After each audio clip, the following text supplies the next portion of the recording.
যে জুলাই আগস্টের গণঅভ্যুত্থানের কথা যদি বলি, এখানে যে শহীদগুলো হয়েছে, এই শহীদের প্রায় ১/৩ কিন্তু বিএনপির নেতাকর্মী। তার মানে আপনি বুঝেন যে এখানে বিএনপির নেতাকর্মীদের কী পরিমাণ অংশগ্রহণ ছিল।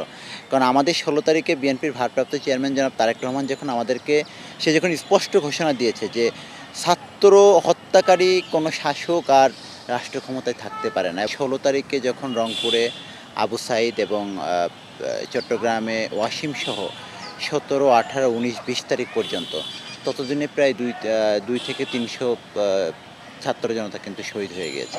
তো এই যে রক্ত মারিয়ে গিয়ে যে সংলাপ বা এত রক্তপাতের পরে যে ধরনের পরিবেশ তৈরি হলো, সেটা কিন্তু ছাত্র জনতা কিন্তু তখন আর এই আ আন্দোলনকে শুধুমাত্র কোটার এই সংস্কারের আন্দোলনে তখন তারা এটিকে আর রাখেনি। তারা ভিতরে তখন যে বিক্ষুব্ধতা তৈরি হয়েছিল, সেখান থেকে তারা তখনই এই আন্দোলনের নেতৃত্ব সাধারণ ছাত্র জনতার হাতে চলে যায়।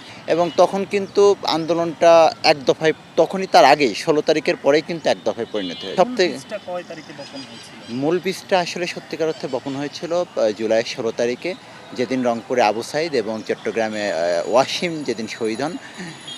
সেদিনই কিন্তু আমাদের বিএনপির ভারপ্রাপ্ত চেয়ারম্যান জনাব তারেক রহমান সে কিন্তু তার ফেসবুক পেজে এক দফার একটি ঘোষণা সেদিনই দিন। আমরা একদম চূড়ান্তভাবে সিদ্ধান্ত গ্রহণ করি এই আন্দোলনকে যে কোনোভাবে আমরা এটিকে এক দফায় রূপান্তরিত করি। ওদের সাথে মিশে গিয়েছিল। শিক্ষার্থীদের সাথে মিশে গিয়ে। কারণ আপনি জানেন যে রাজপথে কর্মসূচি পালনের ক্ষেত্রে এই যে জুলাই আগস্টের গণঅভ্যুত্থানের কথা যদি বলি, এখানে যে শহীদগুলো হয়েছে, এই শহীদের প্রায় ১/৩ কিন্তু বিএনপির নেতাকর্মী।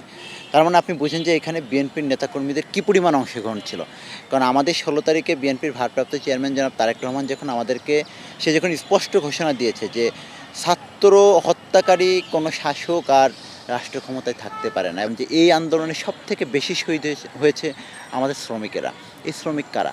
এই শ্রমিক হচ্ছে তারা যারা তাদের দুমুঠো খাবারের জন্য, তাদের যে রুজির জন্য, বাংলাদেশে যে অর্থনৈতিক যে বেহাল দশা তৈরি হয়েছিল, দ্রব্যমূল্যের যে বৃদ্ধি তৈরি হয়েছিল, রাজনৈতিক অস্থিতিশীলতার কারণে বা গণতান্ত্রিক মত প্রকাশের যে সংকুচিত করে রাখা হয়েছিল, সেই জায়গা থেকে দেশের মধ্যে যে ভয়াবহ পরিস্থিতি তৈরি হয়েছিল, এই জায়গা থেকে কিন্তু এই বিক্ষিপ্ত শ্রমিক গোষ্ঠী এবং ছাত্র জনতার পাশাপাশি আপনি দেখবেন সবথেকে বড় অংশটা হচ্ছে শ্রমিক গোষ্ঠী। ১৯শে জুলাই আমি নিজে ব্যক্তিগতভাবে তখন কিন্তু পুলিশের গুলির শিকার হই আর কি। অনেক গোলা ছররা গুলি তখন আমার গায়ে লাগে।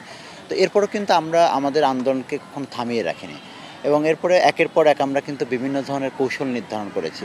সমন্বয়কটা যখন আন্দোলন প্রত্যাহার করলো ২০-২১ তারিখে, এবং তারা যখন মিডিয়ার সামনে এসে ঘোষণা দিল যে এখন যারা দেশের মধ্যে অরাজকতা বা বিশৃঙ্খলা তৈরি করছে তারা আমাদের কেউ না, তখন কিন্তু এই বক্তব্যে সমন্বয়কদের এই বক্তব্য কিন্তু এদেশের ছাত্র জনতা যারা প্রকৃতভাবে দেশের রাষ্ট্রের কল্যাণের কথা চিন্তা করে শিক্ষার্থীদের পাশে এসে দাঁড়িয়েছিল, তারা কিন্তু এই আন্দোলন তখন প্রত্যাখ্যান করে, এই বক্তব্য প্রত্যাহার করে তারা কিন্তু এই আন্দোলনে তাদের নিজেদের সিদ্ধান্তে তারা কিন্তু রাজপথে একদম সশরীরে হাজির হয়ে কর্মসূচি পালন করতে থাকে। আমরা দেখেছি যে ২২, ২৩ তারিখ, ২৪ তারিখের পরে আমরা যে কর্মসূচিগুলো দেয়া হচ্ছিল, সেই কর্মসূচিগুলোতে সরকার ব্যাপক দমন নিপীড়ন চালানো শুরু করে, এবং তখন কিন্তু কারফিউ জারি করা হয় তার আগে, এবং রেড ব্লকের মাধ্যমে ঢাকার বিভিন্ন জায়গা থেকে বসুন্ধরা, বনশ্রী এবং ঢাকার প্রত্যেকটি জায়গা থেকে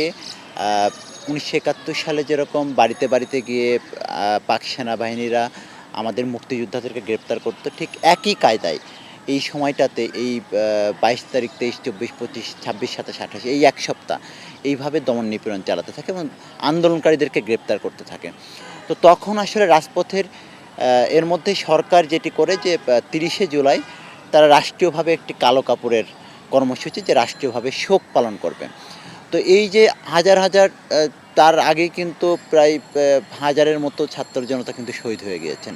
তো এতগুলা মানুষের হত্যা করার পরে তারা এই যে নতুন করে একটি প্রহসনের রাষ্ট্রীয় শোক যে ঘোষণা করে, তখন আমরা আমাদের বিএনপির ভারপ্রাপ্ত চেয়ারম্যান জনাব তারেক রহমান আমাদেরকে একটি বার্তা পাঠায়।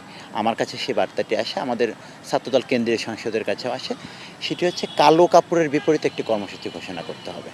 তো এই কালো কাপড়ের বিপরীতে কোন ধরনের কর্মসূচি ঘোষণা করা যায়?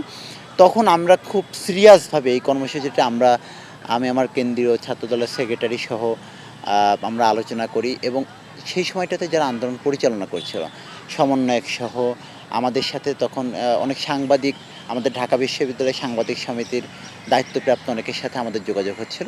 তো তাদের সাথে আমরা যোগাযোগ করতে থাকি যে এই কালো কাপড়ের বিপরীতে আমাদের একটা কর্মসূচি ঘোষণা করতে হবে।